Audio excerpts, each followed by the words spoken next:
តាមតែទឹកចិត្តស្រឡាញ់ហើយស្ងើសរសើរការលះបង់របស់អ្នកប្រាជ្ញដើមហ្នឹងគួរតែមានទិវាសម្ដេចព្រះសង្ឃរាជជួនណាតហ្នឹងថ្នាក់ជាតិសូមមួយឆ្នាំមួយថ្ងៃទៅថ្ងៃលោកសៅទីបង្គាត់ក៏បានថ្ងៃលោកប្រសូតក៏បានដាក់ក្នុងប្រតិទិនដាក់គូសក្រហមឲ្យសម្រាប់មកប្រទេស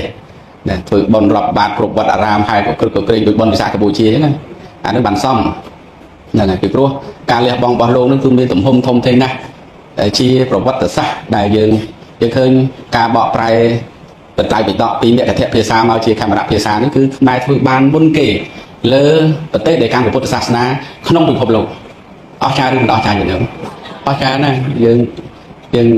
បានទៅជាពិធីវាបុណ្យជាតិឲ្យសម្រាប់សិស្សានុសិស្សគាត់រៀបចំធ្វើតាមវត្តអារាមអីហ្នឹងគឺជារឿងល្អបំផុតនឹងអាត្មាស្នើការពីឆ្នាំមុនស្នើតែរហូតហ្នឹងមិនកាសបានប៉ុន្តែបានថ្នាក់ជាតិដែលយើងធ្វើថ្នាក់ខេត្តថ្នាក់អីចឹងហោខែចឹងទៅក៏ឃើញថាមានការចូលរួមកាន់តែច្រើនឡើងពីមួយឆ្នាំតែមួយឆ្នាំនេះឃើញផែនវែងញាតិញោមផែនវែងលំវែងគ្នាអស់ហ្នឹងហើយអញ្ចឹងសប្បាយចិត្តរីករាយបើគុំតែក្តៅក៏តិចឲ្យប៉ុន្តែវាចិត្តតែក្តៅអញ្ចឹងធ្វើឲ្យលំបាកខ្លះកាត់ណាលោកចាស់ញាតិញោមពុទ្ធបរិស័ទនេះខ្ញុំប្រកាសអាត្មាផ្ដើមសាច់រឿងប្រវត្តិឆ្នាំពេលវេលាអ្នកអីហ្នឹងក៏ប៉ុណ្ណឹងមិនជាច្រើនទេពេលវេលាក៏ខើចដែរប៉ុន្តែយ៉ាងណាក៏អាត្មាចង់រំលឹកនិងរំលើកថាគ្រប់យ៉ាងដែលយើងអាចធ្វើបានគឺមានការរួបរวมគ្នាហើយតម្កល់ផលប្រយោជន៍ជាតិជាធំបណ្ដោះមនសិការបណ្ដោះជាតិនិយមឲ្យស្រឡាញ់អ្នកប្រាជ្ញរៀនធ្វើខ្លួនឲ្យជាសត្វកន្លងកុំធ្វើខ្លួនឲ្យជាសត្វរុយតោះនេះញាតិញោមបើយើងដើរតាមសត្វរុយនឹងឃើញបង្គន់តែបើយើងដើរតាមសត្វកន្លងនឹងឃើញសួនច្បារដ៏ស្រស់ស្អាតមួយហើយនឹងក្រេបនៅលំអងកេសរផ្កាអាចចម្រាញ់ទៅជាទឹកឃ្មុំអីបានជាប្រយោជន៍ដល់ខ្លួនឯងផងដល់អ្នកដទៃផងតែបើដើរតាមអ្នកផឹកស្រានឹងឃើញដបស្រាយ៉ាងស្រស់ស្អាតដែរហើយបើដើរតាមអ្នកសិក្សានឹងឃើញសភៅឃើញអ្នកប្រាជ្ញនេះឃើញបត្រៃបិដកឃើញព្រះអត្តកថាឃើញដីកាយោជនានិងឯកសារនានាក្នុងពុទ្ធសាសនាអាត្មាអានសំណេរមួយដែលសំណេរនេះគេដាក់ថាសំណេរដើមសម័យលង្វែកណាញាតិញោមសំណេរនេះគេដាក់ចំណងជើងអញ្ចឹងគេដាក់ថាមន្ត្រីពូជក្អែកហែកស៊ីមិនគិតហើយឃ្លាបន្តគេដាក់ថាបណ្ឌិតពុក្រិតផិតនគរខ្លួនហ្នឹងហើយរះខ្វះពុទ្ធិជាតិមិនមមួន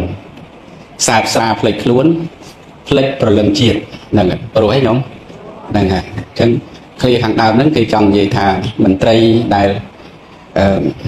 ជាពូជក្អែកហ្នឹងហែកស៊ីមិនគិតទេគឺមិនបានយករះមិនគិតផលប្រយោជន៍រះប្រជាពលរដ្ឋតែមានទុកលំបាកយ៉ាងម៉េចគឺយើងអត់បានគិតដល់អញ្ចឹងទៅប្រព្រឹត្តអំពើពុករលួយធ្វើម៉េចគិតតែពីអាត្មានិយមអត់បានគិតផលប្រយោជន៍ជាតិជាធំទេហើយបណ្ឌិតឧក្រិដ្ឋផិតនគរខ្លួនតែបណ្ឌិតខ្លះហ្នឹងគឺ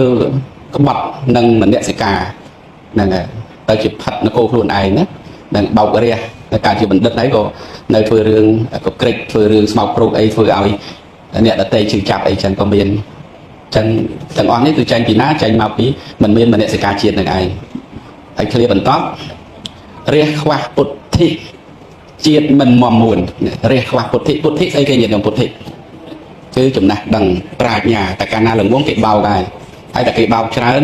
សង្គមវឹកវរជាតិអត់មមួនបានទេអញ្ចឹងដើម្បីឲ្យជាតិយើងមានភាពមមួនទៅបានមានភាពល្អប្រសើរទៅបានវាតតែរះនឹងមានពុទ្ធិហើយដើម្បីមានពុទ្ធិបានតតែរះនឹងចូលមកសិក្សាទាំងផ្លូវលោកក៏ដោយទាំងផ្លូវធម៌ក៏ដោយជាពិសេសគឺបត្រៃបិដកហ្នឹងហើយដែលយើងមានសប្តាហ៍ថ្ងៃដែលអ្នកប្រាជ្ញខ្មែរយើងបានរៀបចំចងក្រងរក្សាការពារហើយមើលចងក្រងបានហើយឆ្នាំ1969នេះជាឆ្នាំដែលសម្ដេចព្រះសង្ឃរាជជោទញ្ញាណោជួនណាតចូលទីបង្គាប់អូកំសត់ដែរញាតិញោមកំសត់ដែរមួយជីវិតរបស់ទ្រង់ធ្វើកិច្ចការងារនឹងចប់ចូលទីបង្គាប់ឆ្នាំ1970សាធារណរដ្ឋដល់75បន្តមកសង្គ្រាមរហូតមកហ្នឹងហើយតើខ្មែរយើងកំសត់ប៉ុណ្ណាញាតិញោមទៅមើលកំសត់ណាអញ្ចឹងកន្លែងនេះគឺថាត្រូវតែធ្វើឲ្យជាតិយើងធ្វើឲ្យរះយើងមកមុនទៅបានគឺប្រឹងសិក្សារៀនសូត្រទាំងបព្វជិតទាំងកុហកតែនៅឃ្លាចុងក្រោយហ្នឹងវាស៊ីនឹងសង្គមបច្ចុប្បន្ននេះសែបស្រាផ្លេចខ្លួនផ្លេចប្រលឹងជាតិនេះ គ្រឿងសង្វឹងហ្នឹងកាលណាបើចូលមកក្នុងខ្លួនរបស់យើងវាធ្វើឲ្យយើងភ្លេចខ្លួនភ្លេចខ្លួនហើយមានទោសក្នុងបត្រៃបិដកមានទោសដល់6ហ្នឹងហើយគឺបាត់បង់ទេខ្មាស់ខូចទ្រព្យសម្បត្តិមានជំងឺហើយមានស្មារតីមិនល្អហ្នឹងហើយមានទោសកំហុសចំនួនឆ្លោះគ្នាអីហ្នឹងកើតចេញពីគ្រឿងសង្វឹងនឹងឯងហ្នឹងហើយចឹងណារួចទៅភ្លេចខ្លួនហើយមិនត្រឹមតែភ្លេចខ្លួនទេភ្លេចព្រលឹងជាតិមើលញាតិញោមឆ្លើយមើលទាំងអស់គ្នាស្អីទៅជាព្រលឹងជាតិរបស់យើងស្អីទៅជាព្រលឹងជាតិរបស់យើងហ្នឹងគឺវប្បធម៌នេះមួយណាវប្បធម៌រលំជាតិរលាយវប្បធម៌ពន្ធរាយជាតិខាងការហ្នឹងហើយមើលវប្បធម៌ជាតិយើងល្អណាស់ជាប្រទេសដែលមានពូជដំបូងយូរនៅក្នុងតំបន់អាស៊ីអាគ្នេយ៍នេះហើយបានសម្រាប់ជាប្រាង្គប្រាសាទចម្លាក់បូក្បាច់រចនាហ្នឹងហើយប្រាសាទនានានៅលើទឹកដីកម្ពុជានេះក៏ជាពលឹងជាតិយើងដែរហើយពិសេសទៅទៀតគឺអក្សរសាស្ត្រជាតិយើងនេះនឹងអក្សរសាស្ត្ររលំជាតិរលាយអក្សរសាស្ត្រពន្ធរាយជាតិខាងការហ្នឹងអញ្ចឹងវប្បធម៌អក្សរសាស្ត្រទំនៀមទម្លាប់ប្រពៃណីបត្រៃបិដកព្រះអត្ថកថាពុទ្ធសាសនានេះគឺជាពលឹងជាតិរបស់យើងអញ្ចឹង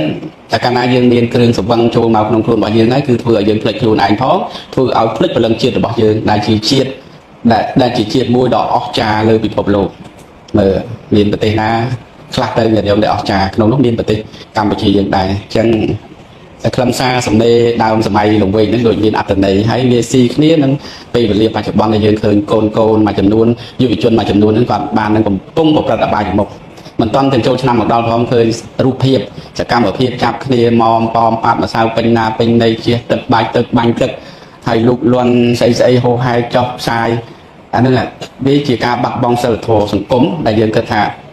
តែកាលណារះអត់មានពុទ្ធិទេគឺប្រទេសយើងអត់បំមួនទេហើយតែកាលណាស្រាចូលខ្លួនគឺផ្លេចទាំងខ្លួនឯងផ្លេចទាំងពលឹងជាតិរបស់យើងហ្នឹងហើយសូមអនុមោទនានឹងខ្ញុំប្រកាសអាត្មាភាពសូមផ្ដើមនៃសេចក្តីត្រឹមតែប៉ុណ្ណេះក្នុងពិធីបុណ្យគូរំលឹកទិវាសម្ដេចព្រះសង្ឃរាជជួនណាតនិងក្រុមជំនុំបត្រៃបិដកដែលបានបន្សល់ទុកនៅស្លាកស្នាមអនុស្សាវរីយ៍និងស្នាដៃដ៏អស្ចារ្យសម្រាប់កុលបុត្រកុលធីតាខ្មែរយើងគ្រប់ចំនួន